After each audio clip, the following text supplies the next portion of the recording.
Waheguru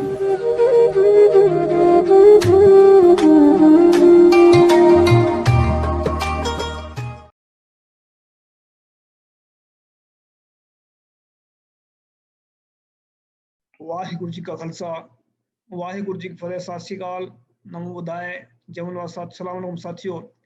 voice of मानवता TV channel पर आप सभी का स्वागत है। मैं मेघराज सिंह अमेरिका से। साथियों, आप सभी जानते हैं कि वॉइस ऑफ मानवता ने प्रण किया है कि 5 दिन तक हम लगातार ये प्रोग्राम चला रहे हैं, जो मोहम्मद साहब के जन्मदिन पर प्रोग्राम रखा है स्पेशल।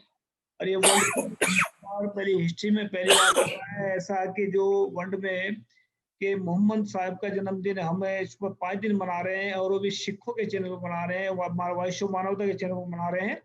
तो ये वर्ल्ड के अंदर पहला, मेरे ख्याल पहली बार हो रहा है इस तरह। तो हमारे साथ में मोहम्मद शफी फारूकी जी जुड़े हैं। बाद में इनसे बात करते हैं और इसमें सवाल जवाब करते हैं इनसे, ताकि जो है जो मोहम्मद साहब के जीवन के बारे में बात करेंगे इनसे। और दूसरा जो है कहाँ कहाँ उन्होंने प्रचार किया, जाकर क्या क्या किया उन्होंने मानवता के लिए। तो मोहम्मद शफी फारूकी जी का स्वागत करते हैं पहले, उसके बाद सवाल जवाब करते हैं। जी मोहम्मद शफी फारूकी, आपका वॉइस ऑफ बहुत मानवता बहुत शुक्रिया। बहुत बहुत स्वागत है जी आपका। सत श्री अकाल, अस्सलाम वालेकुम जी। बहुत बहुत शुक्रिया भाई साहब। सत श्री अकाल, वालेकुम अस्सलाम। जी भाई साहब, जैसे हम देखते हैं मोहम्मद साहब के जीवन के बारे में बात करते हैं, तो मोहम्मद साहब के हमने जीवन के बारे में काफ़ी बात की थी पहले। तो हम जानना चाहते हैं कि उन्होंने जिस टाइम में प्रचार स्टार्ट किया, मतलब मानवता के भले के लिए, उस वक्त वो कितने साल के थे, और इसके बारे में बताइए जी आप।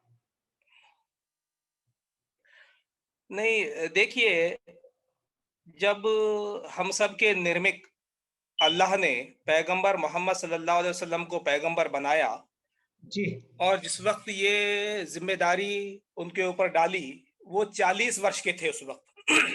जी और एक गुफा थी, हीरा नाम की गुफा, उसमें सत्य की तलाश के लिए वो जाया करते थे।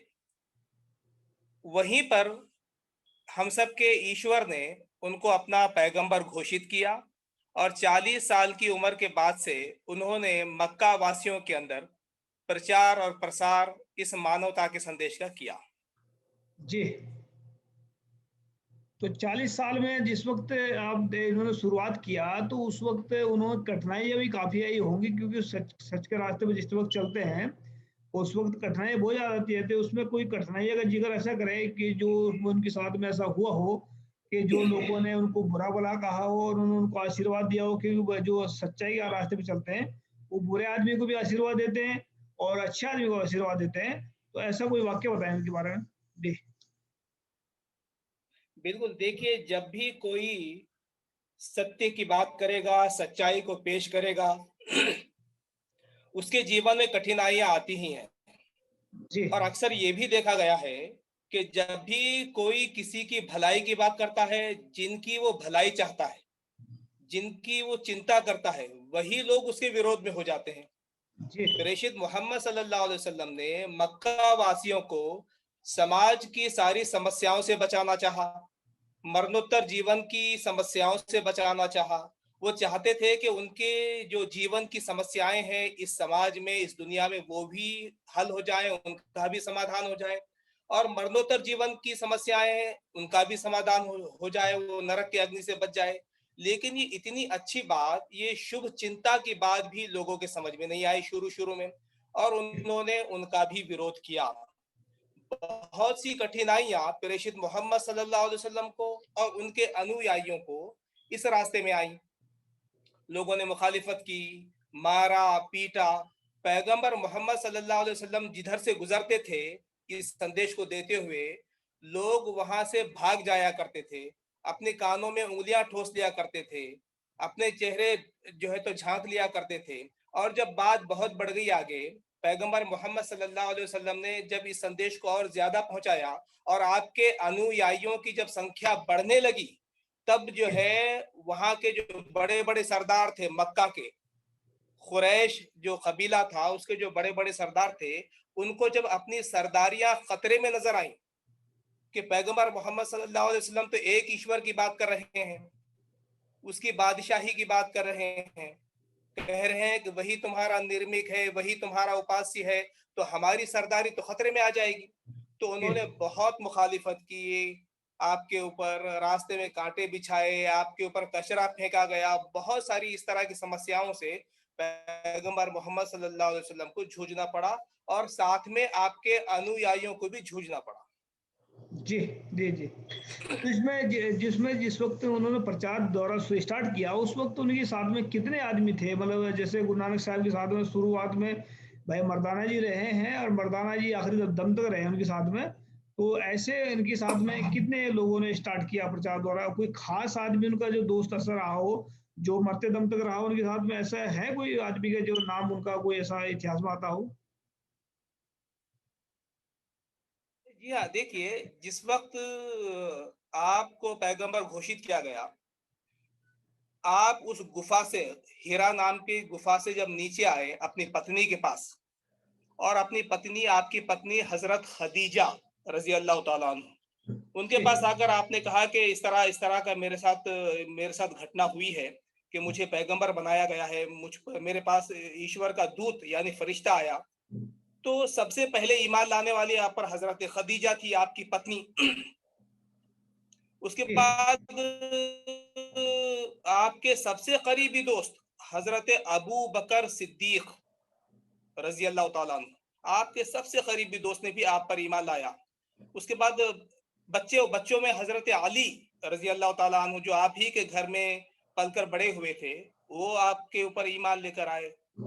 उसी तरह से और बहुत सारे करीबी दोस्तों ने और लोगों ने ईमान कबूल किया। और ये वो लोग थे, जैसा कि हज़रत अबू बकर सिद्दीक, ये सिद्दीक का नाम, आपको ये लक़ब जो है सच्चाई को स्वीकार करने वाला, इसीलिए पड़ा कि ये आपके ऐसे दोस्त थे कि इन्होंने हमेशा शुरू से लेकर आखिर तक पैगंबर मोहम्मद सल्लल्लाहु अलैहि वसल्लम का साथ दिया, हमेशा आपको माना, आपने जो कुछ कहा उसको स्वीकार किया। और वो कहा करते थे कि पैगंबर मोहम्मद सल्लल्लाहु अलैहि वसल्लम कभी झूठ नहीं बोल सकते, कभी किसी को धोखा नहीं दे सकते। इसलिए वो जो बात कहते हैं, अगर वो कहते हैं कि मेरे पास फरिश्ता आया था, तो वो सच है। अगर वो कहते हैं कि पैगंबर बनाया गया है ईश्वर की जानिब से, तो वो सच है। तो हजरत अबू बकर सिद्दीक रजी अल्लाह तआला अन्हु ने हमेशा शुरू से लेकर आखिर तक पैगंबर मोहम्मद सल्लल्लाहु अलैहि वसल्लम का साथ दिया। और भी कई साथी हैं, उनका भी जिक्र किया जा सकता है। जी। तो इसमें एक हम जानना चाहते हैं आपसे, जैसे कि गुरु नानक साहब ने बहुत सारे बताते हैं, इतिहासकार बताते हैं कि 80,000 किलोमीटर पैदल चलकर उन्होंने प्रचार यात्रा किया है और बहुत सारे देशों में किया है। तो ऐसे मोहम्मद साहब ने कितने देशों में दौरा करके प्रचार करके को फैलाया? या इस्लाम जो है उनके तो उनमें जो उनसे पहले भी उनके जो उनसे पहले जो धर्म था, इस्लाम था या नहीं था? इसके बारे में क्या कहना चाहेंगे आप? इस्लाम उससे पहले था या सिर्फ मोहम्मद साहब ने इसको फैलाया बना है? देखिए, एक बहुत बड़ी गैर समझ या मिसअंडरस्टैंडिंग जी, पैगंबर मोहम्मद सल्लल्लाहु अलैहि वसल्लम के बारे में ये है कि पैगंबर मोहम्मद सल्लल्लाहु अलैहि वसल्लम को लोग इस्लाम का संस्थापक समझते हैं, जी, जबकि ये गलत बात है। पैगंबर मोहम्मद सल्लल्लाहु अलैहि वसल्लम ने इस्लाम की स्थापना नहीं की। जब आप कुरान पढ़ेंगे या प्रेषित मोहम्मद सल्लल्लाहु अलैहि वसल्लम के उपदेशों को पढ़ेंगे, तो आपको साफ मालूम होगा कि इस्लाम धर्म का आरंभ उसी समय हो गया था जब पहला पुरुष और पहली स्त्री, पहली महिला इस धरती पर भेजी गई थी। जैसा कि हम जी, कहते हैं आदम और हव्वा। जी, तो जो पहले पुरुष थे हजरत आदम, वो पहले इंसान भी थे और वो पहले पैगंबर या प्रेषित भी थे, ईशदूत भी थे। तो इस्लाम का आरंभ तो तभी से हुआ था। कई पैगंबर आए, खुद प्रेषित मोहम्मद सल्लल्लाहु अलैहि वसल्लम ने कहा कि मुझसे पहले 1,24,000 पैगंबर, प्रेषित या ईशदूत मानवता के मार्गदर्शन के लिए आकर जा चुके हैं। जी, फिर पैगंबर मोहम्मद सल्लल्लाहु अलैहि वसल्लम कौन है? तो वो अंतिम प्रेषित है।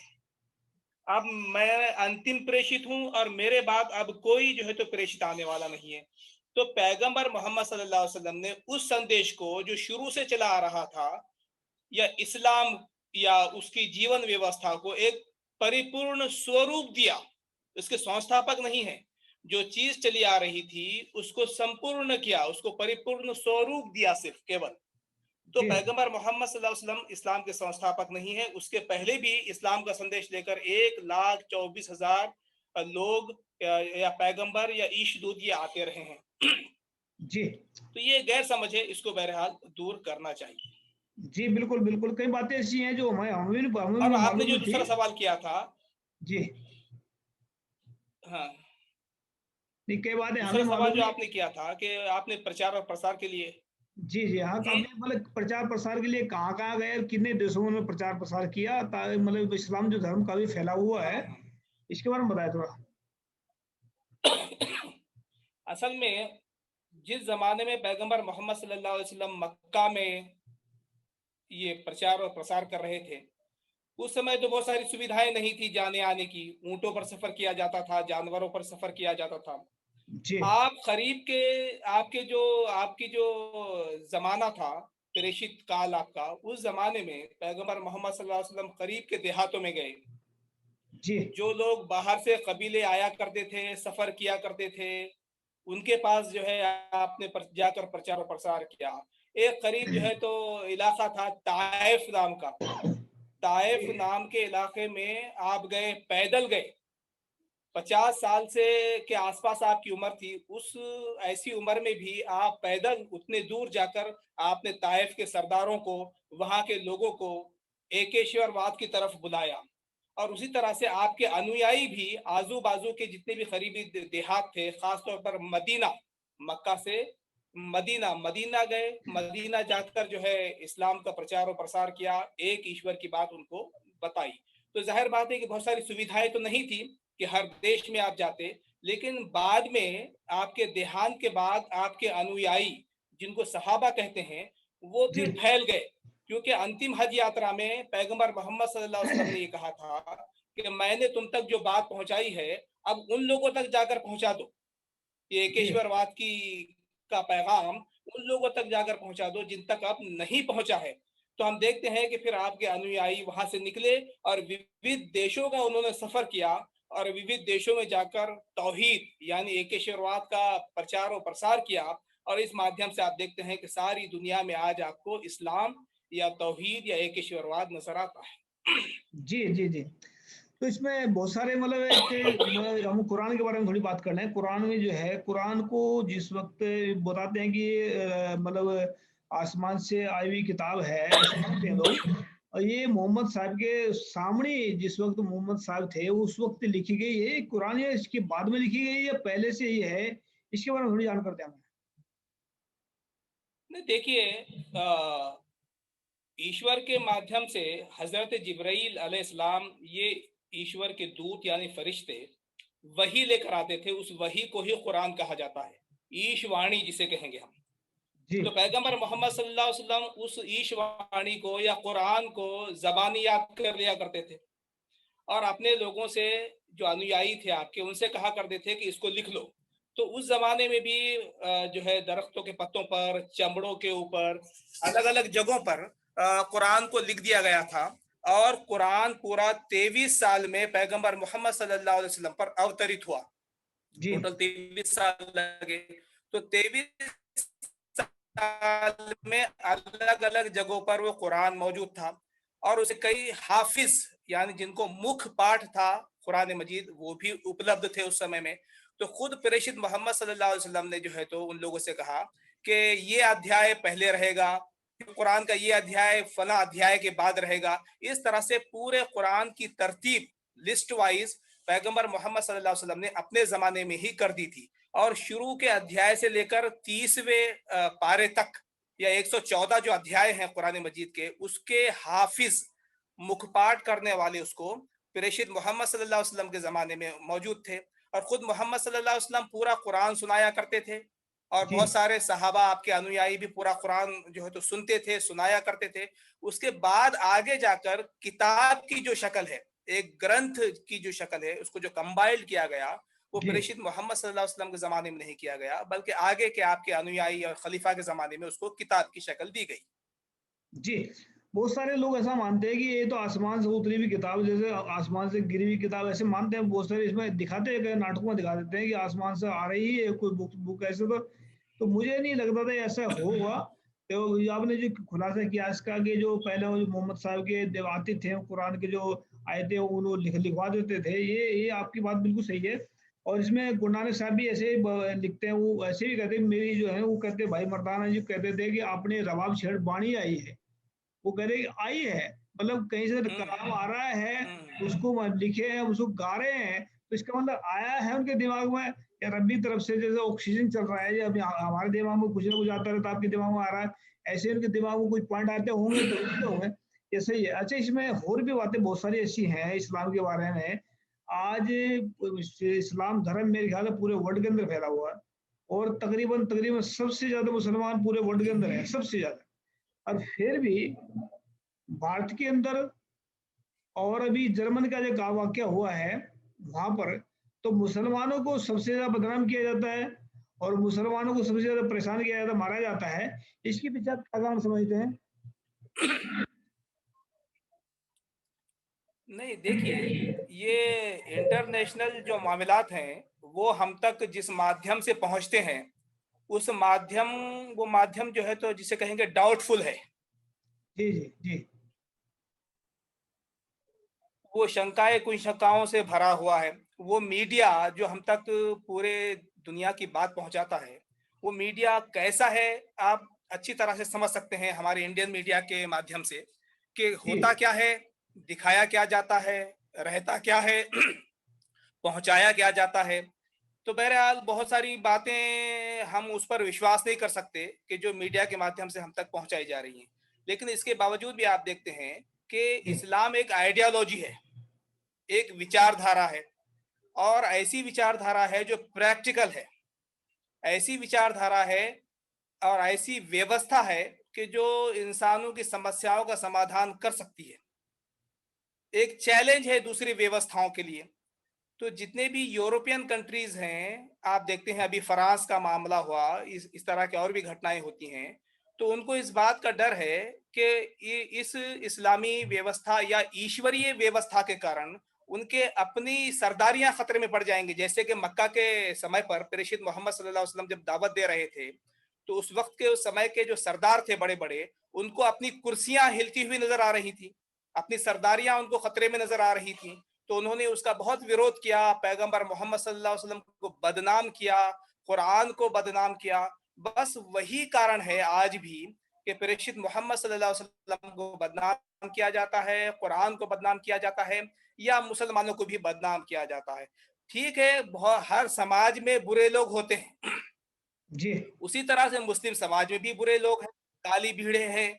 लेकिन उन बुरे लोगों को माध्यम बनाकर, उनका संदर्भ देकर पूरे मुसलमानों को बदनाम करना या इस्लाम को बदनाम करना, ये सही तरीका नहीं है, ये उचित नहीं है, और आजकल यही हो रहा है। जी जी। तो मैं इसमें थोड़ा खुलासा करना चाहता हूँ इसमें कि बुरे लोग हर एक धर्म में होते हैं, ऐसा मानते हैं, ऐसा आपने बोला है। लेकिन हम उनको, जो बुरे लोग होते हैं उनको हम धार्मिक लोग मानते ही नहीं, उनको हम धर्म में जोड़ते हैं, क्योंकि जो जो धार्मिक इंसान है वो कभी नुकसान नहीं पहुंचाएगा, ना किसी को बदनाम करेगा बेफजूल में। जो लोग धर्म से टूटे हुए लोग हैं, एक मतलब कहते हैं, बिल्कुल सही। एक कहते हैं जिनको नकली कहते हैं, ये नकली तो धार्मिक हो ही सकता। जिसके पास में सच जो ईमानदारी नहीं है वो धार्मिक नहीं हो सकता। बिल्कुल सही। जिसके पास में झूठ और बेईमानी वो कैसे धार्मिक हो सकता है? बिल्कुल क्योंकि सही। वो सच तो ईमानदारी में तो जिसको सच ईमानदारी जिसके अंदर होगी वो कभी गलत काम कर ही नहीं सकता। तो ये जो धर्म का मसला है, थोड़ा ये बिल्कुल बहुत सही। टेढ़ा मसला है, इसको थोड़ा आने वाले वक्त में देखेंगे इसको।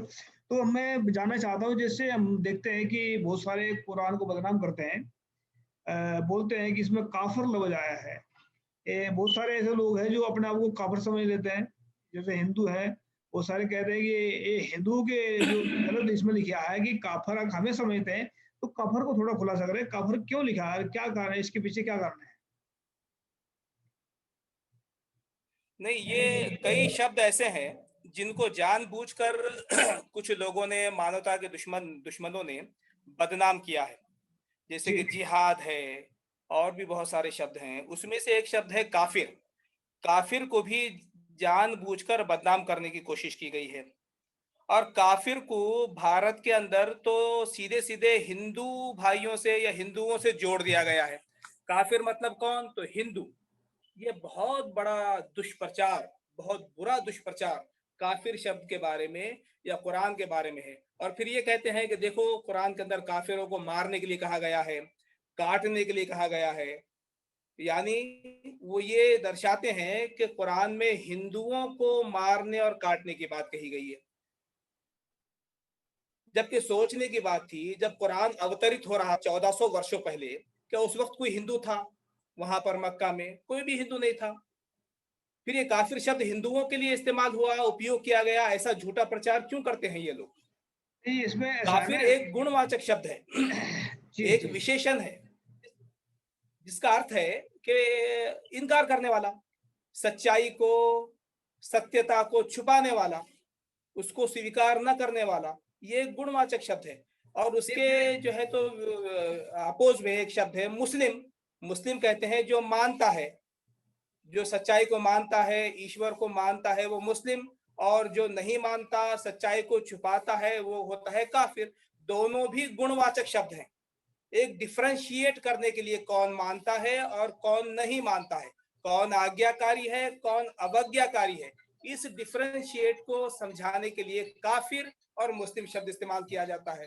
काफिर कोई गाली नहीं है, कोई अपमानास्पद शब्द नहीं है काफिर, ये समझने की जी। जरूरत है, लेकिन बदनाम किया नहीं, जाता है। इसमें तो इसमें धार्मिक जो लोग हैं, जो मौलाना बैठे हैं, बड़े बड़े तगड़े तगड़े हैं, उनकी गलती मैं सबसे बड़ी निकालता हूँ, क्योंकि उन्होंने इसको डिफाइन नहीं किया है शब्द को। जो ऐसा बोलते हैं उनको चैलेंज करना चाहिए। भाई हम आपको चैलेंज करते हैं, हमारे सामने डिबेट कर रहा है। अगर अगर ऐसा शब्द की जो आप बता रहे इसका ये है, तो उसको तो उनको चैलेंज करना चाहिए। जो लोग ये बोलते हैं कि काबिल का शब्द का ये मतलब पड़ता है और बहुत सारे अर्थ वो गलत निकालते हैं, बुर्के को ऊपर सवाल बिल्कुल उठाते हैं, तो इनको चैलेंज करना। जो धार्मिक लोग हैं इनको बात करनी चाहिए धार्मिक लोगों से, भाई ऐसा क्यों कर रहे हैं आप लोग? इन्होंने अब तक किया है, बिल्कुल सही, चैलेंज किया ही नहीं। ये गलत बात है। अगर हमें सिखों के बिल्कुल ऊपर कोई अटैक करता है, हम तो सीधी बात करते हैं। अगर वो आतंकवादी बोलते हैं, भाई आप तो सबसे बड़े आतंकवादी तो आप लोग हैं जो हमें आतंकवादी हाँ, बोल रहे हैं। मुसलमानों को उग्रवादी बोलते हैं, नक्सलवादी किसी को बोलते हैं, तो सबसे बड़े आतंकवादी तो वो लोग हैं जो हमें आतंकवादी बोलते हैं। तो डिफाइन करना, बिल्कुल जो उसको मतलब जवाब देना जरूरी है, चैलेंज करना जरूरी है। ये मैं मुसलमानों को खास करके जो मौलाना बैठे हैं, खा खा के आराम से बैठे हैं, जो ऐसी धार्मिक की बात जानते हैं, अगर धर्म की बात फैला तो धर्म के ऊपर कोई अटैक कर रहा है, तो सबसे पहले फर्ज उनका बनता है कि उसको बात को क्लियर करें, ताकि आने वाले वक्त में कोई उसके ऊपर अटैक न कर पाए। तो बात करना चाहते हैं भाई साहब हम जो मोहम्मद साहब के बारे में। अभी तो जो मोहम्मद साहब के बारे में जो बहुत सारे आजकल गलत भी चल रहा है, इसमें जो जर्मन के अंदर बहुत सारे कार्टून बना रहे हैं गलत। तो ये कार्टून बनाना मेरे ख्याल से जैसी मानसिकता, उनकी बीमार मानसिकता कह सकते हैं, उनकी जो मानसिकता उनकी गलत बिल्कुल सही, मानसिकता है। तो ऐसी वो सही, इनमें ये कहते हैं कि धार्मिक लोग, तो मैं उनको धार्मिक मानता ही नहीं हूँ। तो ऐसा है, तो इसमें मोहम्मद साहब की कोई कुरान की बात करेंगे कि उनमें इसमें जो है जीवन जीने का जो एक और आप लोगों को गलती रही है, हमारी गलती है इसमें, कि हमने धर्म की जो शिक्षा है उसको फैलाया ही नहीं है। और फैलाया नहीं है तो उसका वो गलत अटैक पड़ रहा है। वो कुरान के बारे में गलत बोलते हैं, कल को गुरु ग्रंथ साहिब के बारे में गलत बोलेंगे। तो हमारा मकसद क्या है कि सच्चाई को पूरे घर घर तक पहुंचाना। और जो मनवाद का जो चल रहा षड्यंत्र चल रहा, जब अभी क्या है कि भारत के अंदर क्या सबसे ज्यादा मनवाद हावी है। और मनवाद सभी के ऊपर अटैक करता है, क्रिश्चियन के ऊपर अटैक करता है, सिखों के ऊपर अटैक करता है। जिनको दलित बोलते हैं, वो जो भारत के महाराजे राजे थे कभी, वो जो है जो मुसलमान मतलब बोलते हैं, इनको पता सब कहाँ से कौन कहाँ से निकला है, कोई सिख कहाँ से आए हैं, मुसलमान कहाँ से, इनको सब पता है। तो अटैक सबके ऊपर करते हैं मनवाद। तो मनवाद झूठ का एक टोकरा है, जो मतलब जो झूठ बना है, तो उसको हम सभी मिलकर कर सकते हैं। तो उस कुरान की मैं खास करके रिक्वेस्ट करता हूँ आप सभी से कि कुरान की जो आयतें हैं, जो मेन जो अच्छी अच्छी आयतें जो लोगों को शिक्षा देती हैं, उनको लिटरेचर के द्वारा भेजें लोगों के सामने, या उसकी वीडियो बना बना के भेजें, ताकि उनको समझ आ सके कुरान में है क्या। तो क्या कोई ऐसी बात बताएं जो मोहम्मद साहब ने कुरान में एक मानवता के लिए संदेश दिया हो, ताकि मानवता के अंदर एक ठंडक, एक प्यार उत्पन्न हो सके, एक जीवन को सही जीवन जी सके। ऐसा कोई उपदेश बताएं मोहम्मद साहब का। जी देखिए, बहुत सही बात है, आपने जो बात कही है बिल्कुल सही है। प्रचार और प्रसार होना चाहिए, और उसके कारण होता ये है कि गलतफहमियां, शंकाएं, कुशंकाएं, अगर गैर समझ है तो वो दूर होता है। जी तो मुसलमानों की सबसे बड़ी गलती ये रही है कि उन्होंने इतने अच्छे संदेश को, कुरान के संदेश को, या पैगंबर मोहम्मद सल्लल्लाहु अलैहि वसल्लम के उपदेशों को आम इंसानों तक पहुंचाने में बहुत कोताही की है, बहुत जी काहिली की है। उसी के कारण ये सारे गलत फहमियां हैं। कुरान के बारे में, काफिर शब्द के बारे में, या और दूसरे शब्दों के बारे में, हूरों के बारे में, जन्नत के बारे में इत्यादि, ये गलत फहमियां क्यों हैं? आज लोग आजान का अर्थ भी नहीं जानते हैं, अल्लाहु अकबर ये शब्द क्या है इसका अर्थ भी नहीं जानते हैं। इसका कारण ये है कि मुसलमानों ने सही तौर पर इस्लाम का प्रचार और प्रसार नहीं किया, पैगंबर मोहम्मद सल्लल्लाहु अलैहि वसल्लम के जीवन को लोगों तक नहीं पहुंचाया। देखिए, जी पूरा का पूरा कुरान मानवता के उपदेशों से भरा हुआ है। पूरा का पूरा कुरान आप शुरू से लेकर आखिर तक अगर आप पढ़ेंगे तो कुरान का विषय ही इंसान है। कुरान का विषय ही इंसानों को इस दुनिया में और मरणोत्तर जीवन में हर तरह की यातना से बचाना है। आप देखिए, कुरान मजीद के अंदर आपको कई ऐसे उपदेश मिलेंगे, कई ऐसी आयतें मिलेंगी जो मानवता की रक्षक हैं, जो शांति निर्माण करती हैं, जो न्याय की स्थापना के लिए बहुत जरूरी हैं। कुरान कहता है कि सारे इंसान भाई भाई हैं। जी कुरान में स्पष्ट लिखा हुआ है कि हम सब एक आदम की औलाद हैं, एक आदम और हव्वा की औलाद हैं, हम सब के माता और पिता एक हैं, कुरान कहता है। इस नाते से सारे इंसान भाई भाई हुए, तो इससे बढ़कर एकता का संदेश देने वाली बात और क्या हो सकती है? कुरान कहता है कि तुम्हारा निर्मिक एक है, तुम एक निर्मिक की सारी निर्मिति हो, तुम्हारा ईश्वर एक, तुम्हारा प्रभु एक, तुम्हारा निर्मिक एक, तुम्हारे माता और पिता एक, और तुम्हारे लिए जो जीवन व्यवस्था दी गई है वो भी एक है।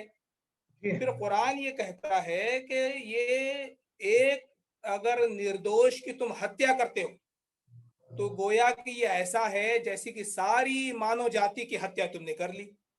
अगर किसी एक निर्दोष को तुम बचाते हो तो कुरान कहता है कि ये गोया ऐसा है जैसे सारी मानव जाति को तुमने बचा दिया। जी एक निर्दोष की हत्या करने को सारी मानव जाति की हत्या करने वाला धर्म किसी निर्दोष की जान लेने की बात कैसे कर सकता है? जी इसको सोचने की जरूरत है। जबकि प्रचार और प्रसार ये किया जाता है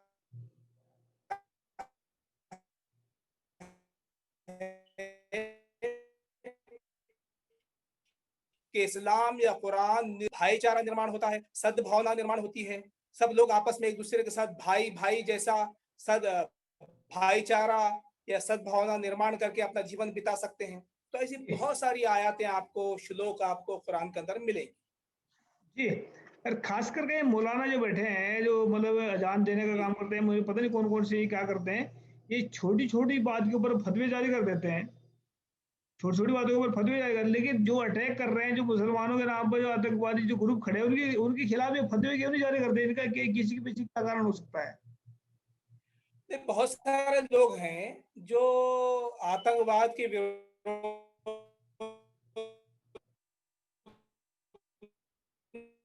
में फतवे भी जारी करते हैं। मीडिया ऐसा है कि जो बहुत सारी बातों को आप लोगों तक या आम जनता तक पहुंचने नहीं देता। जी मिसाल के तौर पर भारत के अंदर आईएसआईएस के विरोध में सबसे पहला फतवा कि वो एक नॉन अन इस्लामिक जो है तो ऑर्गेनाइजेशन है, नॉन इस्लामिक ऑर्गेनाइजेशन है, जी इस्लाम से उसका कोई संबंध नहीं है, ऐसा फतवा सबसे पहले जो है तो भारत में दिया गया।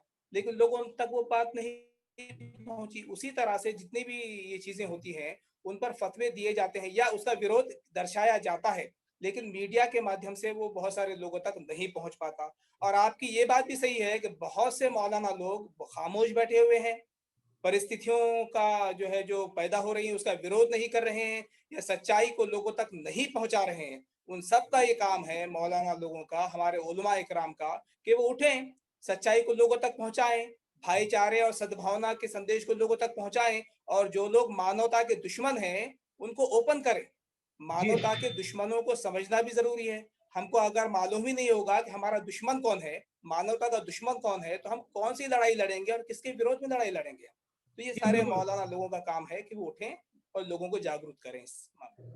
मैं खास करके मौलानाओं को जितने बैठे हैं, जिनको सच के बारे में पता है, अगर वो चुप बैठे, सबसे बड़े काफिर वही है जो सच बोलना नहीं जानते, जो सच छुपा के बैठे हैं ना अंदर, जो कलाम है, जो आयत है, जो अगर अच्छे अच्छे आपके अंदर छुपे बैठे हैं, तो सबसे बड़े काफिर आप हैं। अगर उसको नहीं याद बताते तो याद रखिए, मोहम्मद साहब और अल्लाह आपको कभी माफ नहीं करेगा। तो अपने अंदर के इंसान को जगाएं और जो है सच्चे को पूरी वस्तु में दुनिया के अंदर फैलाए, ताकि सही। ये सच जो पूरी दुनिया के अंदर कायम हो सके। और हमने एक कविता लिखी है, मैं आप कविता सुनाना चाहते हैं आपसे भी। हमने एक पोस्टर भी जारी किया है और एक वीडियो आ रही है हमारी, बहुत इसमें बिल्कुल सुनाइए। 30 मिनट में कम से कम हम्म। इसमें 40-50 वीडियो हमने एडिटिंग किया है इसमें। तो हम उसमें सुनाना चाहते हैं आप सभी को, एक कविता लिखी है जो, अच्छा। लिखा तो कविता मैंने वह लिख देते हैं, लेकिन पसंद आए ना आए अलग बात है, थोड़ा लिख देते हैं। आओ हम सब मिलकर मोहम्मद साहिब जी का जन्मदिन मनाएं, मोहम्मद साहिब जी के सच्चे पैगाम को पूरे विश्व में फैलाएं, अपने बच्चों अपने बच्चों और समाज को मोहम्मद साहिब की सच्ची कहानी सुनाएं। बड़े बच्चे, बहुत बूढ़े और नौजवान, औरतें, बच्चे, बूढ़े, महिलाएं और नौजवान सब मिलकर मोहम्मद साहिब का सच्चा पैगाम घर घर तक पहुंचाएं, घर घर तक पहुंचाएं। अगर ऐसा कर पाएंगे तो उम्मीद के साथ मैं कह सकता हूँ मोहम्मद साहब भी माफ करेंगे आपको, और आपका जमीर जो अंदर बैठा है वो माफ करेगा। तो भाई साहब लास्ट में क्या कहना चाहते हैं, संदेश क्या देना चाहते हैं आप सभी को? बस मैं यही कहूंगा कि पैगंबर मोहम्मद सल्लल्लाहु अलैहि वसल्लम के जन्म दिवस के जी अवसर पर एक तो मुस्लिम की रहेगी कि वो पैगंबर मोहम्मद सल्लल्लाहु अलैहि वसल्लम का अनुकरण करें, जी केवल ज़बानी मोहब्बत का दावा ना करें, खाली ज़बान से ना कहें कि मैं पैगंबर मोहम्मद सल्लल्लाहु अलैहि वसल्लम से प्यार करता हूँ। उनकी शिक्षाओं को अपने जीवन में लेकर आएं और व्यवहारिक उदाहरण हमारे समाज के लोगों के सामने, पूरे देश के सामने व्यवहारिक उदाहरण पैगंबर मोहम्मद सल्लल्लाहु अलैहि वसल्लम के अनुकरण का मुसलमानों को पेश करना चाहिए। और दूसरा काम मुसलमान ये करें कि पैगंबर मोहम्मद सल्लल्लाहु अलैहि वसल्लम के जितनी भी उपदेश हैं उन सारे उपदेशों को आम इंसानों तक पहुंचाएं, ताकि बात भी उन तक पहुंचे और गलतफहमी भी दूर हो। हमारे नॉन मुस्लिम जो भाई हैं उनसे मैं ये कहना चाहूंगा कि इधर उधर की बातें पढ़कर, मीडिया को देखकर, वर्तमान पत्रों के माध्यम से इस्लाम को समझने का प्रयत्न जी ना करें। कुरान, पैगंबर मोहम्मद सल्लल्लाहु अलैहि वसल्लम अपनी कोई राय ना बनाएं, कुरान पढ़िए। आपको समझना है तो प्रेषित मोहम्मद सल्लल्लाहु अलैहि वसल्लम के जीवन को पढ़िए, उनके संदेश को पढ़िए, फिर अपनी कोई राय बनाइए।